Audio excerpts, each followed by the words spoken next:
श्री राधे राधे। हर हर महादेव। श्रावण मास में शिव भक्तमाल का जो अद्भुत सत्र चल रहा है, आज महाराज भगीरथ जो हैं उनकी कथा आपको सुनाता हूँ, जो श्रेष्ठ शिव भक्त हैं।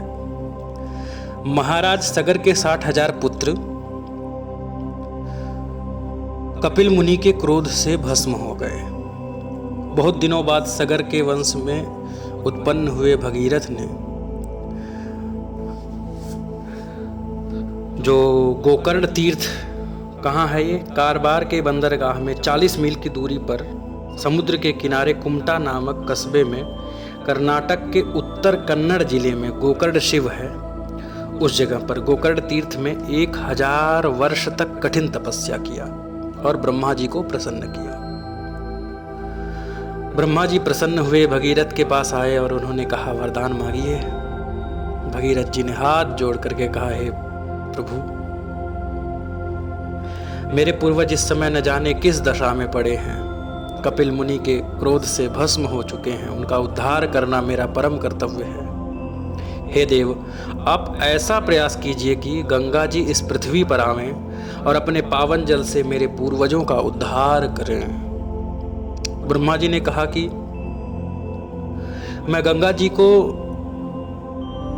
मैं भेज दूं अगर भूलोक में, धरा पर, उनके प्रवाह को रोक पाने की शक्ति किसी में नहीं है। इसके लिए शिवजी जब तक कृपा नहीं करेंगे तब तक कार्य सिद्ध नहीं होगा। वे ही गंगा के प्रवाह को रोक पाने में सक्षम हैं। इसलिए हे भगीरथ, तुम उनकी आराधना करो। ब्रह्मा जी के उपदेश के अनुसार भगीरथ जी ने शिव जी की आराधना प्रारंभ की।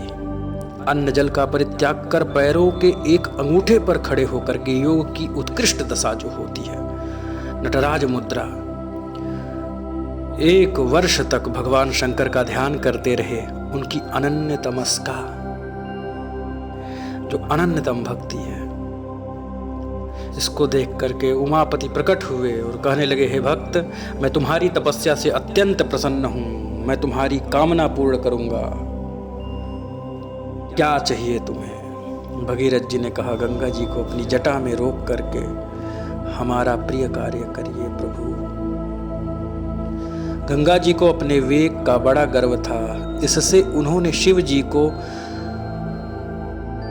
कहा कि मैं बहाती हुई पाताल में प्रवेश कर जाऊंगी उन्हें लेकर के। और शिव जी को बहाती हुई पाताल में प्रवेश कर जाने का निश्चय भी करने लग गई। विशाल रूप धारण करके वे दुस्सह वेग से शिव जी के मस्तक पर आकर टूट पड़ी हैं। शिव जी को उनके अभिमान का पता लग गया, इसलिए उन्होंने गंगा जी को जटाजूट में ही बांध कर रखने का निश्चय किया।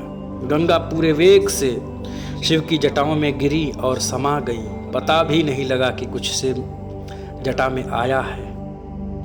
उन्होंने बड़ा प्रयास किया कि पृथ्वी पर उतर जाएं, पर किसी तरह जटामंडल से निकल न सकी। बहुत प्रयासों के बाद वहीं पर कई वर्षों तक चक्कर लगाती रह गई भगवान शंकर के जटाओं में। इसीलिए जटा भुजंग पिंगल स्फुरत फड़ा मणिप्रभा, ऐसा अद्भुत। भगीरथ जी को इस बात से बड़ा दुख हुआ और वे पुनः शिव जी की आराधना करने लग गए। शिव जी से भगीरथ जी की प्रार्थना पर शिव जी जो हैं बड़े प्रसन्न हुए। गंगा को अपने जटा से मुक्त किया। उस समय गंगा के 7 सोते हो गए। भगवती गंगा 7 विभाग में हुई। हलादिनी, पावनी और नलिनी नाम की 3 धाराएं पूर्व दिशा की ओर बही। सुचक्षु, सीता और सिंधु नाम की 3 धाराएं पश्चिम दिशा को निकली। उनमें से 7वीं धारा भगीरथ के रथ के पीछे पीछे चली। सुंदर रथ पर बैठे हुए भगीरथ आगे आगे जा रहे हैं, पीछे पीछे भागीरथी गंगा जा रही थी। उस धारा के साथ साथ अनेक मत्स्य, कच्छप और जलजंतु भी आए, भूलोक की शोभा बढ़ाने लग गए। देवर्षि, गंधर्व, यक्ष, सिद्ध, देव, धनुज, मनुज, यक्ष, गंधर्व, किन्नर, राक्षस आदि सभी इस दृश्य को देखकर मुग्ध हो गए।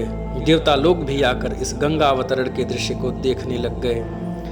तब लोग उस जल को शिवजी के अंग से निकलते हुए देखकर बड़ी श्रद्धा और भक्ति के साथ उनका स्पर्श करते थे। गंगा की वह धारा भूलोक के सभी प्राणियों का उद्धार करती हुई रसातल तक चली गई और वहां पहुंचकर भगीरथ जी के जो पूर्वज हैं भस्मीभूत हो गए थे, उन पितामहों का उद्धार किया है। इस प्रकार भगीरथ जी का अत्यंत तप, जिसके परिणाम से, जिसके फलस्वरूप हमें भगवती गंगा यहाँ पर प्राप्त हुई हैं, वह भी शिव की आराधना करके गंगा को लाए हैं। हृदय में ज्ञान की गंगा बहानी हो या भक्ति की गंगा बहानी हो, कोई भी गंगा हृदय में या जीवन में बहानी हो तो शिव की आराधना करो, उन्हीं से उद्धार होगा, उन्हीं से कल्याण होगा। हर हर महादेव।